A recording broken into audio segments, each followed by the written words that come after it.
მოგესალმებით. ღია სტუდიის სტუმარია უფლებათა დამცველი ადვოკატი გელა ნიკოლაიშვილი. გამარჯობათ ბატონ გელა. გამარჯობათ. დღევანდელი ჩვენი საუბრის თემა იქნება ის ფაქტები, რომელსაც საზოგადოებამ ამაზრზენი ფაქტები დაარქვა. ანუ ტელევიზიით გავრცელებული პატიმრების მიმართ არაადამიანური მომხრობისა და წამების ფაქტები. მოდით პირველ რიგში თქვენ როგორ შეაფასებთ აი ამ ვითარებას, მით უფრო თუ გავითვალისწინებთ იმას, თქვენი კოლეგებიც არაერთხელ საუბრობდით ამ ფაქტების შესახებ და საზოგადოებას რატომღაც ალბათ რჩებოდა ისეთი შთაბეჭდილება, რომ ეს იყო რაღაც მსუბუქი მოპყრობა, წამების მსუბუქი მოპყრობა. რაშიც ალბათ საზოგადოებამ თავის წილ პასუხისმგებლობას უნდა აიღოს. მოგახსენებთ, ზგუშინაც ვამბობდი ამას 19 სექტემბერს, ანუ ზუსტად 1 წლის წინ. მე გამოვაქვეყნე ვრცელი წერილი გაზეთ დასავალში, რომელსაც ერქვა ასე: მოგზაურობა ჯოჯოხეთში. და 3 საგაზეთო ფურცელი ჰქონდა დაკავებული მას და დეტალურად აღწერდი იმას, რაც ხდებოდა, ანუ რაც ჩვენ ვნახეთ და მაგის გარდა კიდე მე აღწერდი რა თქმა უნდა პატიმრების მონაყოლიდან დაწყებული დაკავების მომენტიდან რას გადის, რა ჯოჯოხეთს გადის პატიმარი, შემდეგ მიყვანა კაპეზეში, მიყვანა საპყრობილეში, შემდეგ როგორ ხდებიან კარანტინში რა ხდება, კარანტინის შემდეგ როგორ იშლება ეს კარანტინი, ასე რომ ვთქვა და რა პროცედურებს გადიან. შემდეგ საქმეებში რა ხდება, წამების, არაადამიანური რიცხვების შემნახველი მოპყრობის, რა ფორმებს მიმართავენ, რა მათი ავადმყოფი ფანტაზიები სადამდე მიდის. და ეს ყველაფერი შეფასებული იყო დეტალურად, იმიტომ ადამიანი როცა წერს, იქ უფრო მეტი საშუალება აქვს, რომ დაფიქრდეს და თან ის რაც მას ინფორმაცია აქვს მიწოდებული, გადაიტანოს ქაღალდზე. მე ახლა რატო გავიხსენე ეს ყველაფერი დღეს, რასაც ლაპარაკობენ, იმაზე მეტი, იმაზე უფრო დეტალურად არის აღწერილი აი იმ წერილში, და ეს ერთ-ერთი წერილია, სადაც შეჯამებულია თორე ხა ცალკეული ინტერვიუები იქნება თუ სხვა პუბლიკაციები, მეც და სხვა ჩემი კოლეგებიც ადვოკატები, უფლებადამცველები, რა თქმა უნდა, ამას სისტემატურად მიმართავდნენ და როგორ ჩანს ერთხელ ნანახი, ასეა გაგონილს ერთხელ ნანახი ჯობსო და თან ამას ზოგი ვერ იჯერებდა, ზოგი არ იჯერებდა, ზოგი იცოდა, მაგრამ თვალს ხუჭავდა. ასეა თუ ისე, საზოგადოების რეაქცია ყოველ შემთხვევაში ადეკვატურია დღეს, რასაც ვერ ვიტყვით ხელისუფლებაზე, იმიტომ რომ ხელისუფლება დაბნეულია.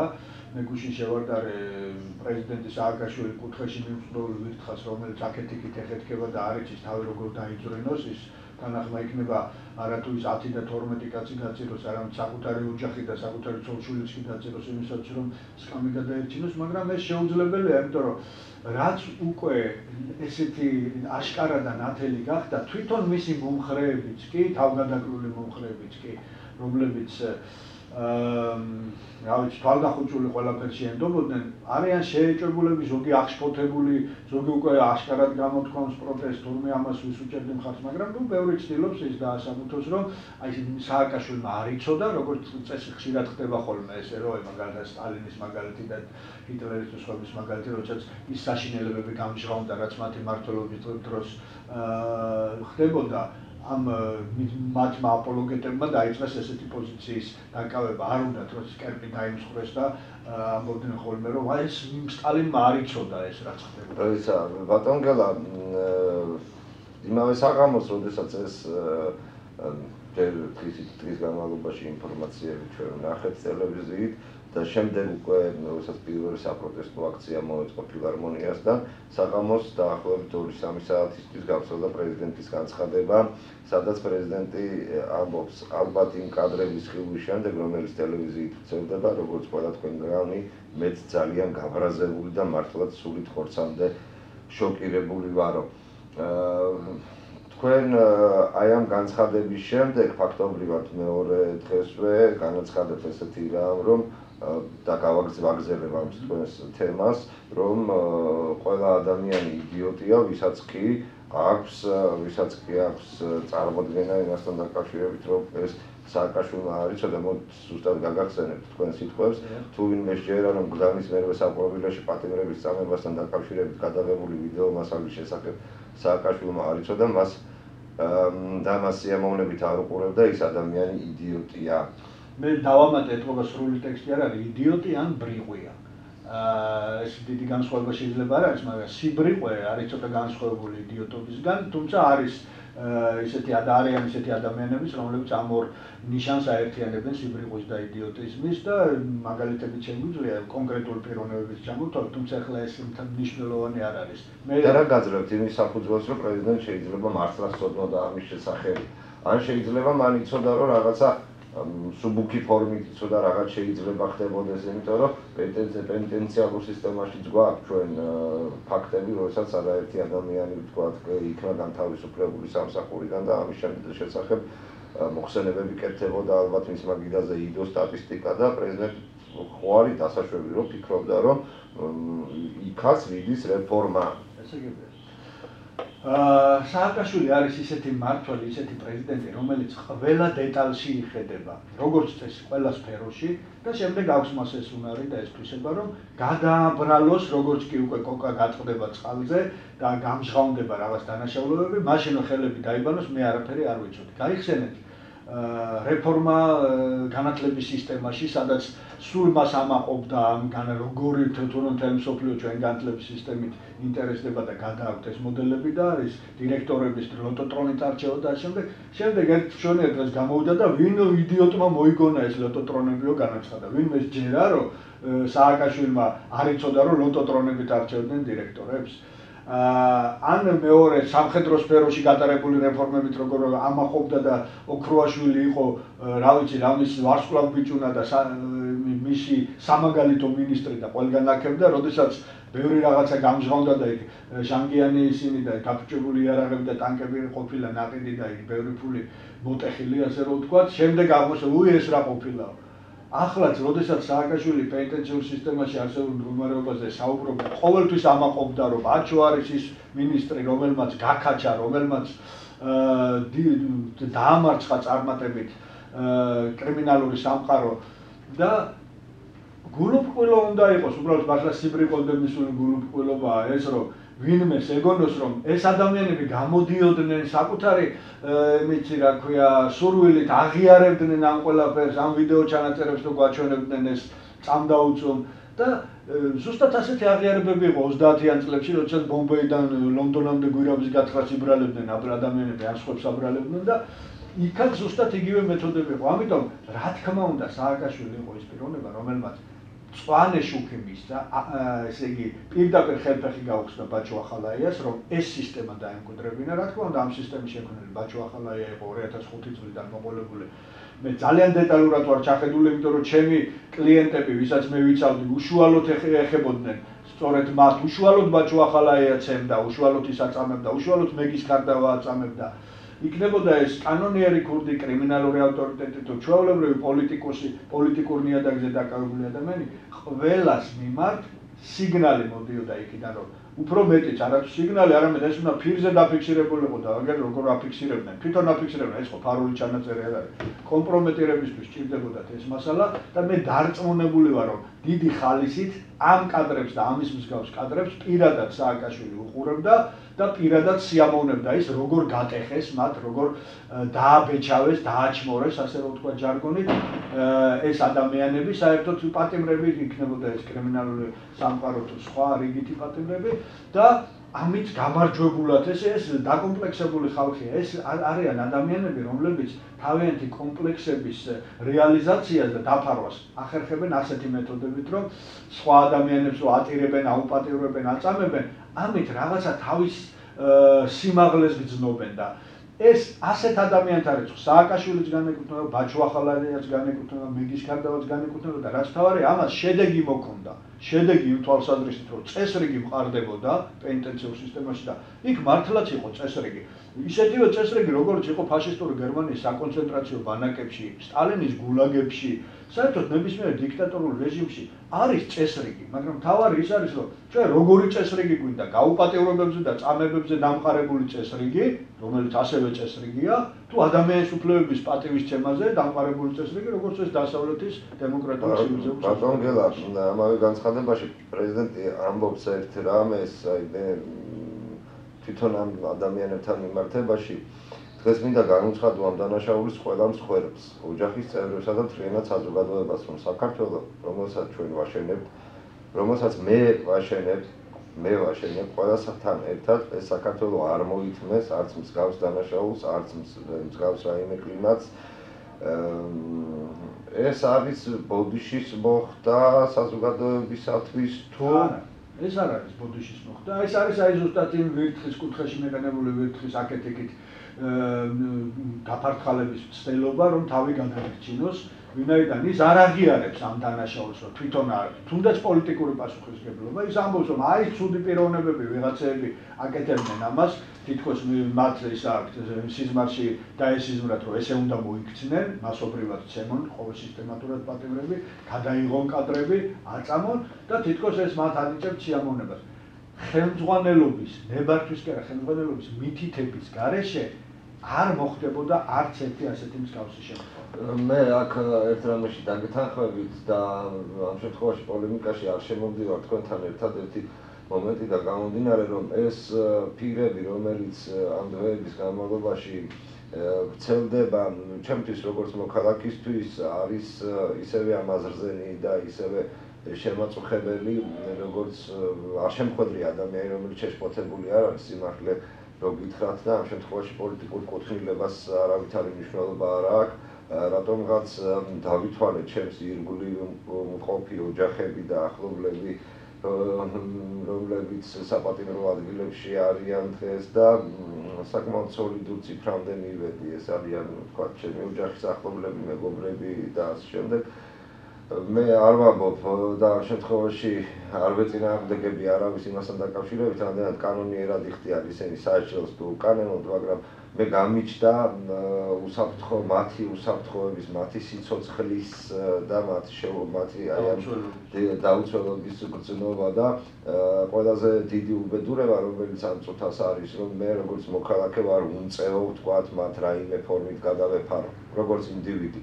მაგრამ მოდით აქ თქვენ კითხავთ ამჯერად როგორც ადამიანის უფლებათა დამცველს და ისე ბატონ მიხეილ სააკაშვილის სიტყვებს მოვიშვლიებ, რომელიც მან 4-თან თათბირისას განაცხადა და მან გამოაცხადა ფაქტობრივად ნულოვანი ტოლერანტობა ადამიანის უფლებების ნებისმიერი დამღობის მიმართ.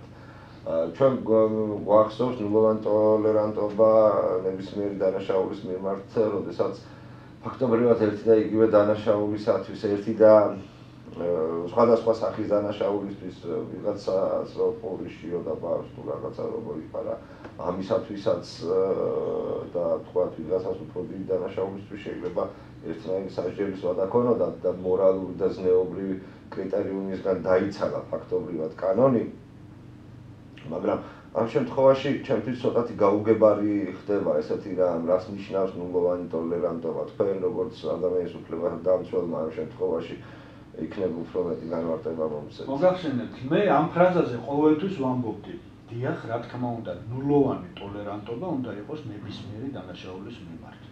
ასე ცივილიზებულ ქვეყნებში ნულოვანი ანუ ნულოვანი შემწყნარებლობა. დამნაშავე უნდა დაისაჯოს. ახლა ვიღაცებს უკვირდათ, რომ შენ უფლებადამცველი ხარ და რა თქმა უნდა, დამნაშავე უნდა დაისაჯოს. მაგრამ მეორე მომენტია, რომ ხელის მოსმით და განურჩევლად კი არ უნდა მოხდეს. უნდა მოხდეს სწორედ აი ეს გარჩევა, რაც თქვენ ბრძანეთ, პურის შიმშილის გამო მომპარავი ადამიანი და ჩამოყალიბებული კრიმინალი თუ მკვლელი თუ ნარკომანი. სხვადასხვანაირად უნდა დაისაჯოს და რაც მთავარია, უნდა დაისაჯოს იმ ფარგლებში, რასაც კანონი განსაზღვრავს. მე ყოველთვის ვამბობდი, კი ბატონო, ნულოვანი ტოლერანტობა დანაშაულის მიმართ, მაგრამ აქ ნუ ჩერდებით. აქ ჩვენ უნდა წავიდეთ ნებისმიერი დანაშაულის მიმართ და მე ვამბობდი, აი ეს ადამიანები, რომლებიც აწამებენ და რომელთა ფაქტებიც მოგახსენეთ, რომ სისტემატურად მეც და ჩემი კოლეგებიც ვახმაურებთ, ისინი ხო დამნაშავეები არიან, ეს უფლება შელახვა კი არა, ეს არის განსაკუთრებით მძიმე ხასიათის სისხლის სამართლის დანაშაული, პატიმრის წამება და საერთოდ ადამიანის წამება. ძევლად აყვანა, ესენი ძევლები არიან. აქედან გამომდინარე, დავსაჯოთ კი ბატონო ის პურის მომპარავის ადეკვატურად, მაგრამ დაისაჯოს ის განსაკუთრებით მძიმე დანაშაულის ჩამდენი მოხელე და სულ ამას მოვითხოვდით, იყოს ნულოვანი ტოლერანტობა ყველას მიმართ. ეს ხო ესე არ იყო. ეს იყო ჩემიანი თუ ხარ ყველაფერი და დღემდე ესია. ყველაფერი გეპატიება, ბაჩო ახალაიას მედლების დაკიდვა და რა ვიცი, მადლობების გამოცხადება და დაწინაურება, თუმცა ახლა როგორც ჩანს, ბაჩო ახალაიას დაწირვას აპირებენ. ეგეთი ნიშნები ჩანს, ვინაიდან აი მოთხეულთან შეხვედრა რო ახსენეთ, იქ ბაჩო ახალაია არ ჩანდა და მე არ გამოვიწყდა, რომ ხვალზე ბაჩო ახალაია ვიხილოთ სწორედ საბრალდებო სკამზე, ამ ხელისუფლების მხრიდან სწორედ, თუმცა მე მეეჭობა, რომ ამან გადაარჩინოს ეს ხელისუფლება,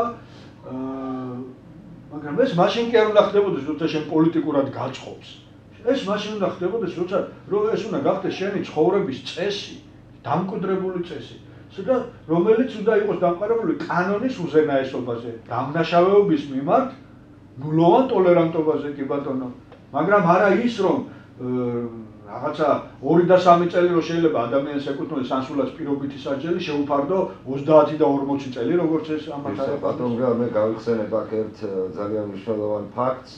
საქართველოს პარლამენტში გამოსვლისას მიხეილ სააკაშვილის მიერ გაკეთებულ განცხადებას გახსოვთ სკოლის მოსწავლესთან დაკავშირებით, როცა სასამართლოს მიერ არ იყო ჯერაც კი განაჩენი დამდგარი, მას დამნაშავე უწოდეს. მე არასდროს არ მოვაკეთებ ხოლმე ნიშნის მოგებით განცხადებებს და არ მიყვარს ესეთი ტონი ვთქვათ. ყოველ შემთხვევაში, მაგრამ იმაჩნია, რომ მაშინაც იმ სიტყვის ავტორები, რომელმაც ეს სიტყვა მოუმზადეს საქართველოს პრეზიდენტს,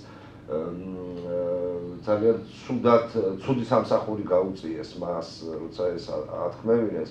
თუმცა აი ამ ნულოვან ტოლერანტობასთან დაკავშირებით, როდესაც პრეზიდენტმა განცხადება გააკეთა, მან ასეთი რამ აღნიშნა, რომ ხალხი, რომელიც იქ ზის, იხდის სასჯელს, რა თქმა უნდა, საზოგადოებისთვის მძიმე ხალხია. იქ არიან მკვლელები, მძარცველები, როგორც ნულოვანი ტოლერანტობა გვაქვს ამ დამნაშავეების მიმართ, ამიტომ საქართველოში აღარ არის დამნაშავეობა და პრაქტიკულად ნულზეა დაყვანილი თითქმის.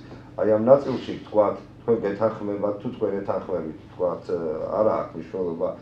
მაგრამ შემდგომ პრეზიდენტი აცხადებს, რომ ქვეყანაში შენდება ცივილიზებული ქვეყანა შენდება და შესაბამისად აქედან გამომდინარე ეს ადამიანის უფლებების დანერგვის ნულოვანი ტოლერანტობა აუცილებლად უნდა იყოსო. და აი ამ კონტექსტში მინდა გკითხოთ ერთი რა.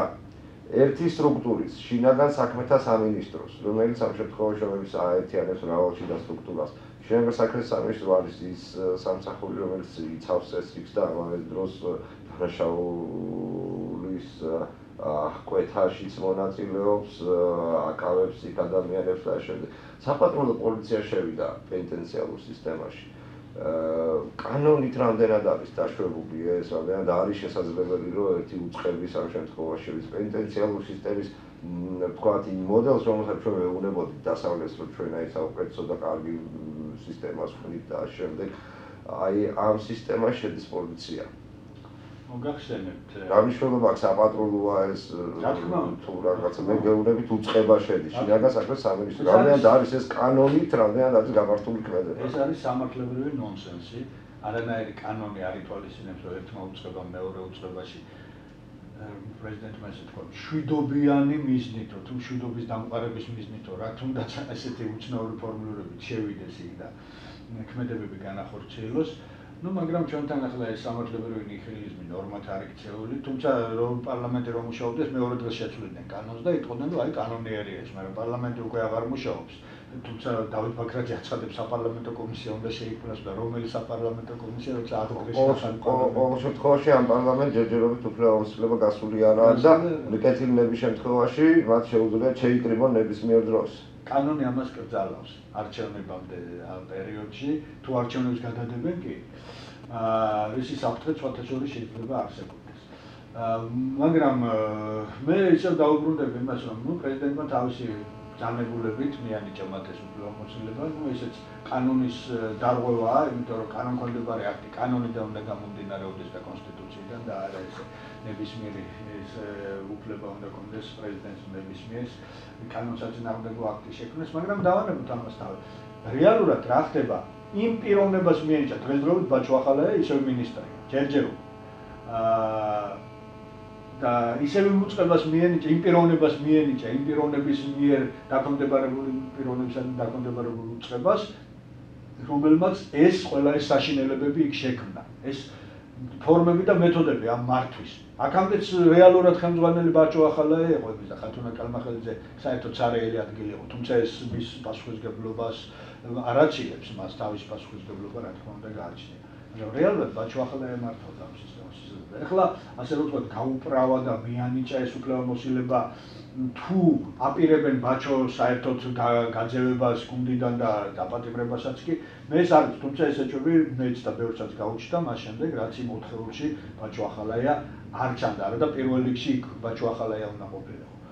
მაგრამ ესეც დროებითი ის არის ნაბიჯი, რაღაცა თვითონ არიციან, ძალიან დაბნეულები არიან, არიციან რა გააკეთონ. ამიტომ რაღაცა როგორც დროებითი ნაბიჯი ეს გააკეთა სააკაშვილმა და მე ვიმეორებ ეს არის სამართლებრივი ნონსენსი და არ ეკონდება, არ შეესაბამება კანონის ნორმებს. ბატონო, მე აქ არ შეიძლება კითხვა არ დაგიცვათ, ჩვენ ამ შემთხვევაში ძალიან ხშირად ვსაუბრობთ იმასთან დაკავშირებით, რომ ახალაიამ შექმნა და თითქოს ესე ხდება, რომ ყველა უბედურებას მას ვაწმენთ და ასე შემდეგ, მაგრამ მე უნდა გავიხსენო ესეთი ფაქტი, როდესაც ახალაიას შემდეგ ამ უწყების ხელმძღვანელად დაინიშნა დიმიტრი შაშკინი, მასვე საქართველოს პრეზიდენტმა ქვეყანაში დემოკრატიული რეფორმების გატარებისათვის შესაბამისი დავალებები მისცა.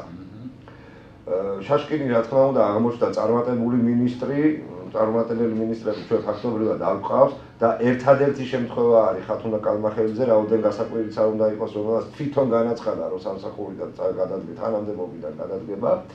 არ გულისხმობ ირაკლი ოქრუაშვილის ფაქტს ეკონომიკის მინისტრობიდან გადადგომის შესახებ და როგორ გეჩვენებათ ეს, რომ შემდგომ შაშკინი, რომელიც ვთქვათ, რაღაც ესეთ ჯაჭვით მოდის, ხო?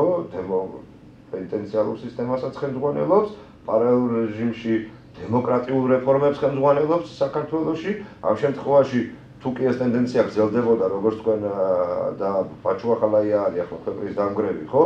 მაშინ გამოდის, რომ შაშკინის პერიოდში ეს ხდებოდა, ხო, თავისთავად.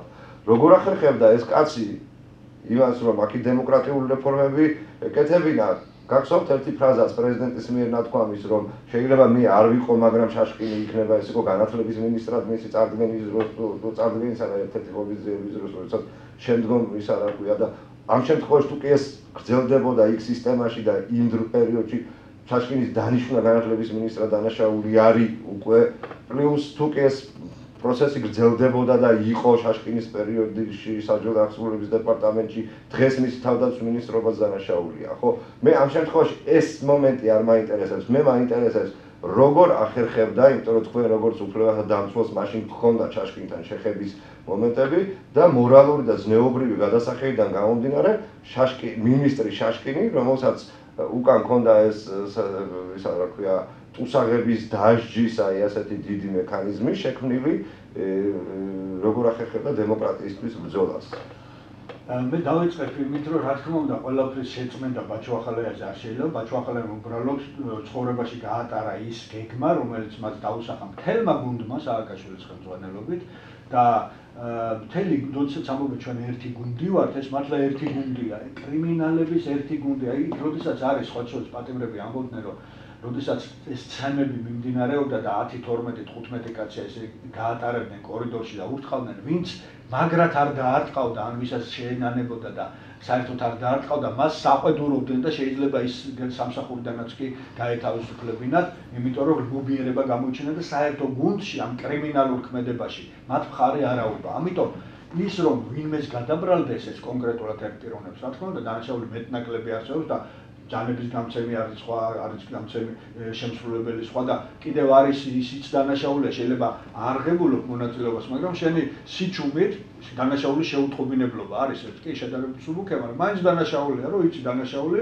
უყურებ და იღებ კიდევაც კამერაზე და ამას არ ატყობინებ, საჯაროდ არ აცხადებ. ესეც სისხლის სამართლის დანაშაულია. და ერთი კითხვა მაქვს, ვისთვის უნდა შეეტყობინებინათ? თუ კი ესეთი განსაჯაროება არ მოხდებოდა, მაშინ სხვანაირად რომელიმე უწყებისთვის ამ შემთხვევაში სისულელე იქნებოდა, იმიტომ რომ პროკურატურაში შინაგანსაკუთრებაში. თუმცა ამ შემთხვევაშიც იმ ადამიანის უსაფრთხოების საკითხი კითხვის ნიშნავს. რა თქმა უნდა და იმიტომაც არის რომ ის ბენდუკაძე, რომელიც რომელმაც გაავრცელა ეს დღეს უცხოეთშია და მხოლოდ მას შემდეგ გავრცელდა ეს კადრები, თორემ რა თქმა უნდა აი ეს აი ამ მეორე პიროვნებასთან დაკავშირებით მე გკითხავთ, ვინც მეორე კადრები გადაიღო ამასთან დაკავშირებით, მაგრამ ჯერ გთხოვთ დაამთავროთ ეს დაასრულოთ. ხო, ეხლა რაც შეეხება იმ თვითონ კონკრეტულად შაშკინს, რა თქმა უნდა, შაშკინმაც ეს ყველაფერი იცოდა, შეიძლება, მაგრამ ეს მანქანა უკვე მუშაობდა, სისტემა ამუშავებული იყო და როგორც ბენდუკაძეც აცხადებს, რეალური მმართველი ისევ ბაჩუახალაია იყო და აი ეს კადრებიც, რომელიც წამების კადრები იყო, უშუალოდ ბაჩუახალაიასთან დავალებით ხდებოდა მათი მიწოდება და შეიძლება შაშკინიც ავალებდა გარკვეულ და შაშკინამდეც მიდიოდა, მაგრამ ყოველ შემთხვევაში მას რა თქმა უნდა თავისი ბრალი მეუძღვეს, კალმახელიძესაც თავისი ბრალი მეუძღვეს და გამომდინარე იქიდან რომ ეს არის ერთი კრიმინალური გუნდი, ის ამ სფეროში იქნება დასაქმებული განათლების სასჯელახსნელების სამხედრო სფეროში, ამას დიდი მნიშვნელობა არ აქვს. ის ერთიან კრიმინალურ დავალებებს ასრულებს და აქედან გამომდინარე პასუხისგებლობა რა თქმა უნდა ყველაზე ნაწილდება მეტ-ნაკლებად, უბრალოდ მე აქ ამ როცა პასუხისგებლობაზე ვსაუბრობ, პრეზიდენტმა დასვა გუშინ ეს კითხვა, სად იყო პროკურატურა. მოთ ესე ვთქვათ, რომ ზურაბ ადეიშვილი გვინდა თუ არ გვინდა, მართლაც არის ამ ქვეყანაში ერთ-ერთი ყველაზე წარმატებული მინისტრი, მან თავის სფეროში გაატარა უამრავი წარმატებული რეფორმა, საუბრობ რეესტრზე, სამოქალაქო რეესტრზე, საჯარო რეესტრზე, ასე შემდეგ და ასე შემდეგ.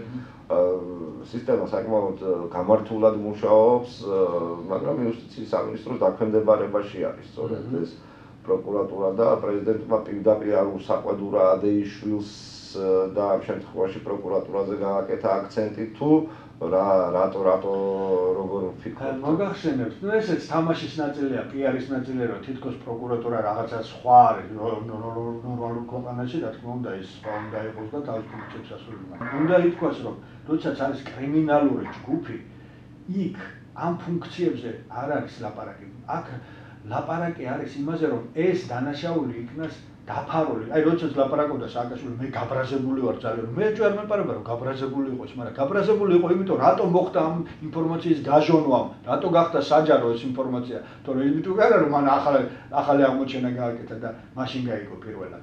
და რაც შეეხება პროკურატურას, თქვენ ახსენეთ, წარმატებულიაო პროკურატურა.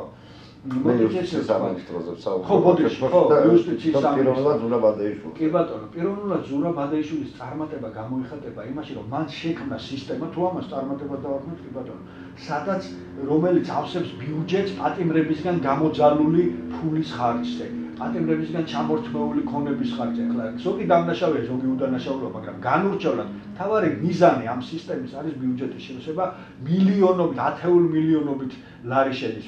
ადამიანების გაკოტრების, გაღატაკების, უსახლკაროდ დატოვების ფასად და ხშირად სიკვდილის ფასად, როდესაც ადამიანებს უბრალოდ გული უწყდებათ ხოლმე. და როგორ ექცევიან იმას ბიზნესს, როგორ ყველა ჯიბეში როგორ ძვრებიან უკანონოდ, თორე კანონიერად რა თქმა უნდა სახელმწიფომ უნდა გადასახადები მიიღოს. აი ეს სისტემა შექმნა და რაც შეეხება საჯარო რეესტრების და ამებისგან კი ძალიან კარგია ესეთი შენობების აშენებაც, მაგრამ მე თქვენ გაგახსენებთ საბჭოთა კავშირის დროს 30-იან წლებში რამდენი შენობა, რამდენი ჰიდროელექტროსადგური ბნელი რუსეთიდან და გუთნის რუსეთიდან, სინათლის და ატომის რუსეთად აქცია სტალინმა სახელმწიფო და დღესაც იმდროინდელი შენობებია ძირითადად დატოვებული ისეთი, რომელიც ძალიან მყარი და ძალიან ლამაზია. და ის რუდენკო იყო გენერალური პროკურორი და სხვები იყვნენ კიდე, ვიშინსკი იყო გენერალური პროკურორი. მან სისტემა შექმნეს გამართული, მაგრამ ადამიანი აქ იყო მხოლოდ ჭანჭიკი, ადამიანი იყო არა მიზანი, არამედ საშუალება იმისათვის, რომ შენობებში აგურებად ჩაედო.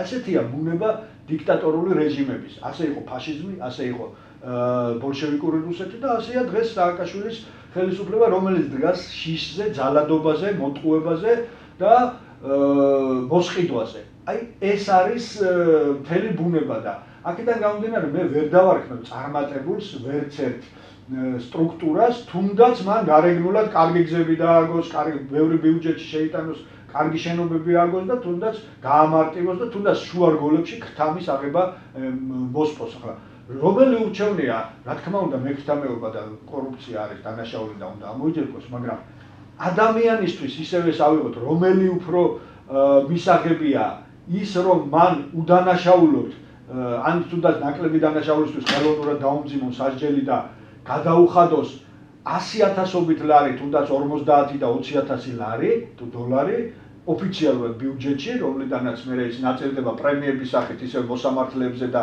პროკურორებზე, თუ 5,000 ლარი ან 2,000 ლარი ჩაუდოს პირდაპირ ჯიბეში კონკრეტულ მოსამართლეს და იმით მიაღწიოს თუნდაც ან ზოგჯერ სამართლიანობა, ზოგჯერ უსამართლოდ თავისთვის სასიკეთო გადაწყვეტილებას. ამ შემთხვევაში შანსი მაინც არის, რომ მცირე ქთამის ფასად მან, თუმცა კიდევ ამბობ, ეს დასაგმობია, მაგრამ მე ვადარებ ახლა ორ მომენტს ერთმანეთს. მცირე ქთამის ფასად მან ან სამართალი იყიდოს, ან თუნდაც უსამართლო თავისთვის შეღავათებს მიაღწიოს, თუ ის რომ 100-ჯერ მეტი გადასახადეს კორუფციის ფასად, რომელიც არამოსამართლეში პირდაპირ არ მიდის მოსამართლეს და პროკურორის ჯიბეში, ან ბიუჯეტში მიდის და იქიდან ოფიციალურად ეს ქურდული მეთოდი იყო ესეთი, რომ ოფშიაკი ჯერ ქურთთან უნდა წასულიყო და მე ქურთს გაენაწილებინა, თორე აბა შუაგზაზე ვინმე საერთო მაშინვე ხელებს დაამტროდნენ თვითონ თავიანთი. ასეთივე მეთოდი მან სახელმწიფო სისტემაში გადაიტანა და ის თან უდანაშაულოთ და თან შანსი არ ქონდეს იმისა, რომ ან შეღავაც მიიღებს და ან თავის სიმართლეს დაამტკიცებს. აი ეს სისტემაა შექმნილი ჩვენთან სამწუხაროდ. ერთიც და მეორეც დასაგმობია, რა თქმა უნდა, მაგრამ გაცილებით უფრო საშიშია და მიუღებელი ადამიანისათვის ის, რაც დღეს სააკაშვილმა დააყენა. ბატონ გელა, აი ამ პროცესს თვითონ სისტემური მარცხი უწოდა ხელისუფლებამ. ეს არის კონკრეტულად ერთი სისტემის მარცხი. თქვენ რას უწოდებთ ამ პროცესს? თქვენს დაარქვეთ, აი ამ დღეების განმავლობაში მე ვიცი, რომ იურისტებს გააქვთ ერთმანეთთან რაღაც კონსულტაციები, აზრის გამოსვლა და თქვენ როგორ აფასებთ ამ სიტუაციას? ერთი სისტემის მარცხი ეს მან აღიარა, მაგრამ თუ 1 ოქტომბერს და მე ამას დარწმუნებული ვარ, რომ ესეც იქნება. ხალხი ხმას მიცემს ახალ ძალას, სულ ერთია იქ რომელი ის რა მოწონს, მაგრამ უარს ეტყვის ამ სისტემის გაგრძელებას, მაშინ მე ვიტყვი, რომ ეს იყო მთელი სისტემის კრახი და მე იმედი მაქვს და თითქმის დარწმუნებული ვარ, მით უმეტეს ამ ამბების შემდეგ, რომ ამ სისტემას უარს ეტყვის და კრახად გამოაცხადებს სწორედ ქართველი ხალხი 2012 წლის 1 ოქტომბერს. დიდი მადლობა მომბრძანებისთვის. ჩვენ აქ დღეს ვისაუბრეთ ძალიან ძიმე თემაზე, რომელზეც ალბათ არაერთხელ მოგვიწევს საუბარი და რომელიც საზოგადოებისთვის დიდი დაფიქრების საგნად იქცევა. ვისურვებდი, რომ ჩემს ქვეყანას არავის არ ქონდეს. ეს ყველაზე დიდი განსაცდელია, მე ესე ვფიქრობ. ყველა განსაცდელზე უფრო დიდი განსაცდელი არავის არ სჭირდება ღირსება შელახული მოქალაქე, იმიტომ რომ ღირსება შელახული მოქალაქე ვერც სამშობლოს დაიცავს, ვერც ავადმყოფს უკმკურნალებს, ვერც თავის საქმეს გააკეთებს.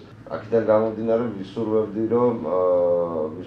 რომ საქართველოს არ ყოლოდეს ღირსება არათუ ღირსება შელახული მოქალაქეები, პირველ რიგში ვისურვებდი, რომ საქართველოს არ ყოლოდეს ისეთი მოქალაქეები, რომლებიც სხვა შეულახავენ ღირსება შემლახველი ხელისუფლება არ უნდა ყავდეს ქვეყანას. დიდი მადლობა საუბრისთვის. დღეს სტუდიის სტუმარი იყო გელა ნიკოლაიშვილი.